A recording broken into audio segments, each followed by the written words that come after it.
Hey there, it is Faith Talk Live. I'm Rick Probst. And I'm Ezra Ortiz. It's always good to catch up with this guy, Dirk Smith from EEM, Eastern European Mission. Last time we spoke, we talked about Ukrainian refugees in Poland and Romania and around Eastern Europe and what these guys are doing.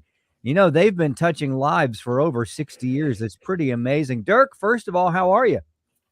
Doing well, Rick. How are you doing? Doing very, very well. We appreciate your time. We know you guys are busy and have been busy for a long time. We just wanted to check in and see what's going on, refugee wise, and how we all can help. What's going on?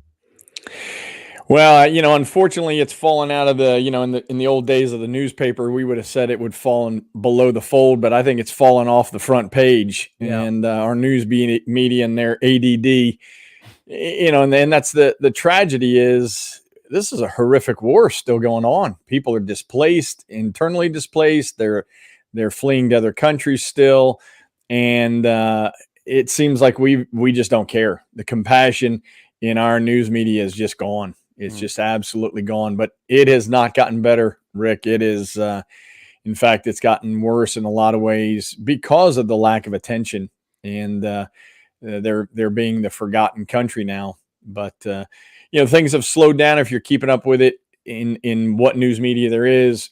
You can kind of see Russia slowing down. It appears like Russia may be running out of troops.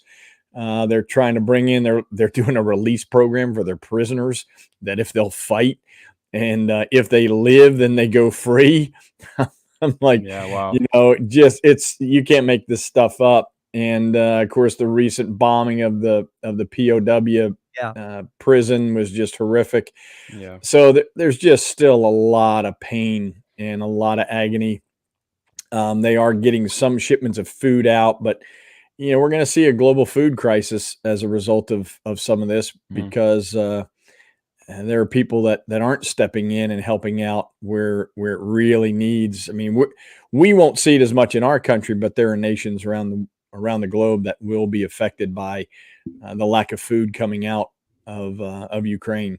It's the wheat, isn't it? Is it the wheat? And I'm not sure what else, but I know I didn't realize until the war and the lack thereof in the wheat that they supply a lot of wheat to the rest of the world.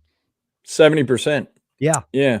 Wow. Yeah. It's a huge amount of food. Yeah. But wheat and barley, a lot of grains, they are the breadbasket of Europe, and their soil is rich. But of course, as you've been possibly seeing, or some listeners or viewers have been seeing, Russia came in and put landmines in the wheat fields and in the fields, so they couldn't harvest. How do you're a farmer, you're going to just drive through and risk hitting a landmine. So and then they were actually lighting fields on fire. And I mean, they are monetizing. They're really monetizing food, and it's gonna be interesting to see what happens too as the weather starts getting colder and they start shutting off the gas to the west. Yeah, and what kind of pressure that's going to put on Ukraine by the Western nations. How long are they going to be able to stand without gas? Because it gets cold. My first trip over there, I'll never forget, was in February. And, I grew up in the Northeast. I was born in Philadelphia, but I'm telling you, that was a cold I'd never experienced in my life. I thought I was going to freeze to death. So I can't imagine those people, trying to get in what they've got and not having gas. And of course, that's going to affect the West as well. Right. So, yeah. So we're talking to Dirk Smith from EEM. What would you maybe just take a step back, Dirk, and for those that are listening that maybe haven't heard of EEM and the work that y'all do, maybe step back, tell us about who EEM is, and then come back to this Ukraine, to where we're at with Ukraine, and maybe what specifically you're doing there.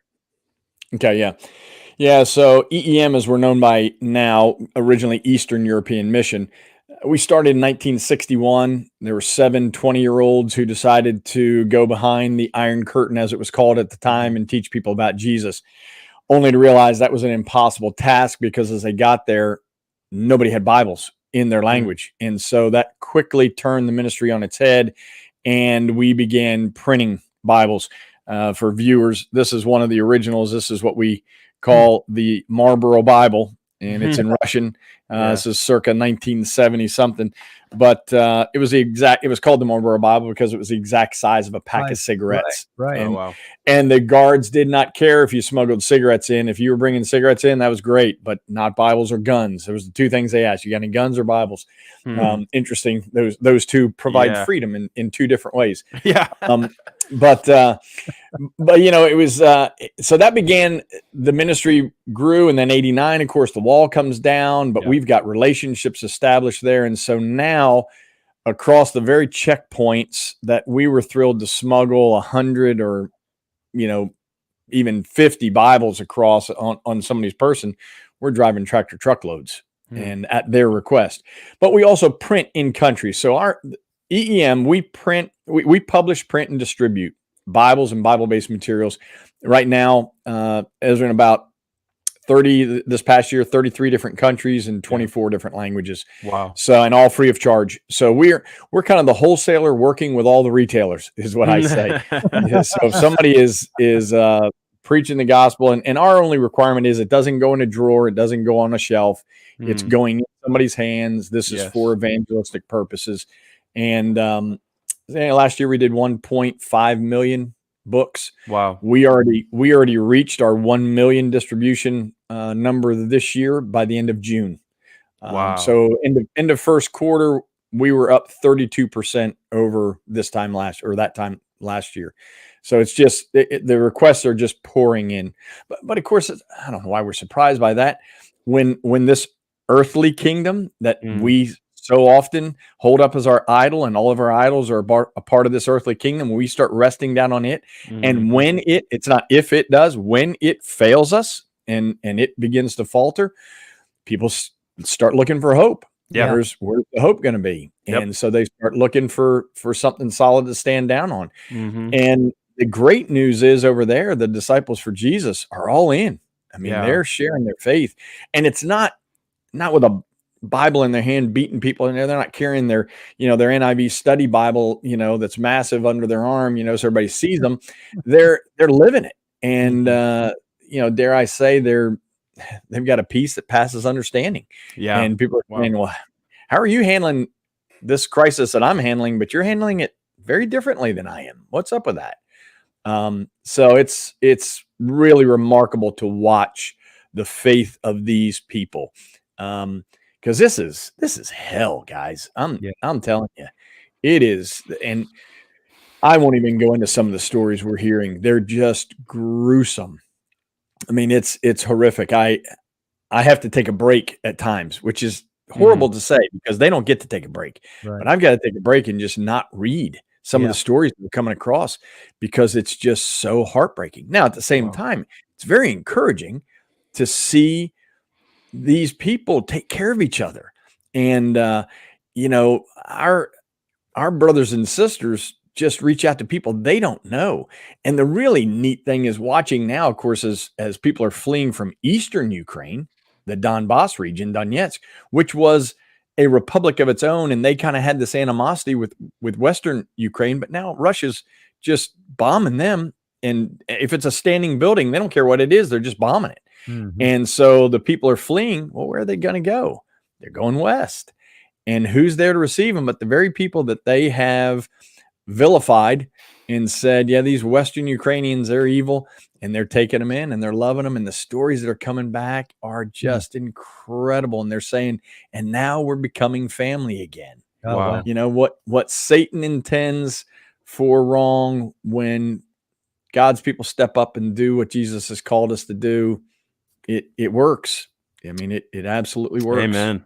Love that. Dirk Smith, EEM, we wanted to have you on Catch Up because for the very fact that we care, and two, like you said in the beginning, you find less and less of these stories, what's going on the networks. I happened to catch a story, and I don't remember what network the other day, and it dawned on me. It's like, wow, this is just out of the blue. I haven't seen anything for weeks and weeks and weeks, maybe even a few months. But anyway, we've got to go to a break here in a second. Dirk, how can people help, and what do you need? Yeah, I mean, they can go to our website, eem.org, which is on screen for those who are watching, but it's just eem.org, and they'll see two opportunities. One is to give humanitarian aid. And when we got into doing that, that's $1 for $1. I mean, we don't take any overhead off the top of it. So if somebody gives $100, it goes out the door. $100 goes out the door. It's a pass-through account. It's a restricted account. But I will say there are a lot of people providing humanitarian aid. We're the only people providing Bibles that I know of. And the requests are skyrocketing. So the other way they can participate is by providing Bibles. We are about to enter into a new campaign, kicks off September 1, called $1 Million Sunday. The website is up right now. It'll be eem.org/MDS. And that's for a goal of $3.5 million to provide 700,000 Bibles to people all over. So we definitely would love to have people's help with that, because people are just begging for God's word. And it's an opportunity to change somebody's life for eternity. Yeah, I love that. eem.org/MDS. Check it out. Whatever you can do that. And of course, pray as well. We appreciate you guys, Dirk, you and your team, and we'd love to catch up with you somewhere around fall and see what's going on before we get into the holiday season. So bless you. Thank you for your time. Let's take a break. We'll be right back. I'm Rick Probst. And I'm Ezra Ortiz. This is Faith Talk Live.